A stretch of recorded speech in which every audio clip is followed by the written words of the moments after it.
Prenons un autre exemple, celui du Sénégal. Au Sénégal, les sociétés françaises comme la Fruitière de Marseille, dont les principaux actionnaires sont les grandes chaînes de supermarchés françaises, se font attribuer des dizaines de milliers d'hectares de terre pour des durées illimitées, avec une exemption d'impôt de 99 ans. Elles produisent des fruits et des légumes dont 98% sont exportés vers l'Europe.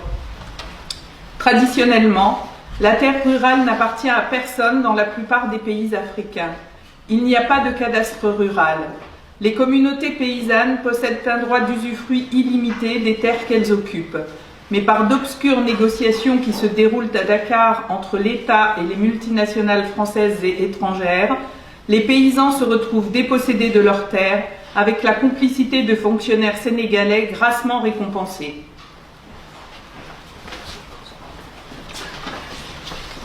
Une des techniques utilisées par les oligopoles, le mot olive venant du grec et voulant dire tout petit nombre, pour ruiner un grand nombre de pays à leur profit, c'est aussi le dumping, c'est-à-dire une baisse artificielle et temporaire des prix qui permet d'éliminer les concurrents locaux et ensuite de fixer les prix alimentaires à la hausse. Tout ceci avec l'aide de fortes subventions de la part de l'Union européenne à nos industriels de l'agroalimentaire. Au Cameroun, par exemple, ils ont ruiné la production de poulets autochtones avec des importations massives de poulets étrangers bon marché. Et dès que les éleveurs de poules et producteurs d'œufs ont été ruinés, ils ont augmenté leurs prix. Non seulement les puissants accaparent la terre des millions de paysans et les condamnent ainsi à la famine ou à l'exode, mais en plus ils provoquent des famines en spéculant sur les matières premières de ce pays, comme le riz, le maïs ou l'huile. Ces groupes fixent le prix des aliments par le biais de leurs traders dans les bourses des matières premières agricoles.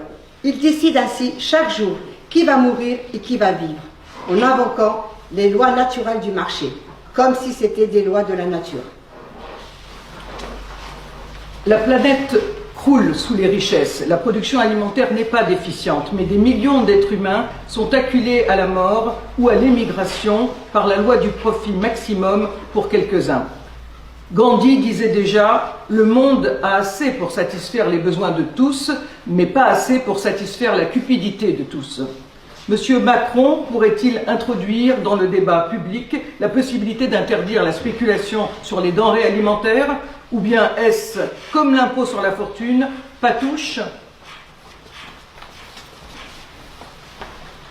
Il paraît que l'Afrique a une dette envers la France depuis son indépendance.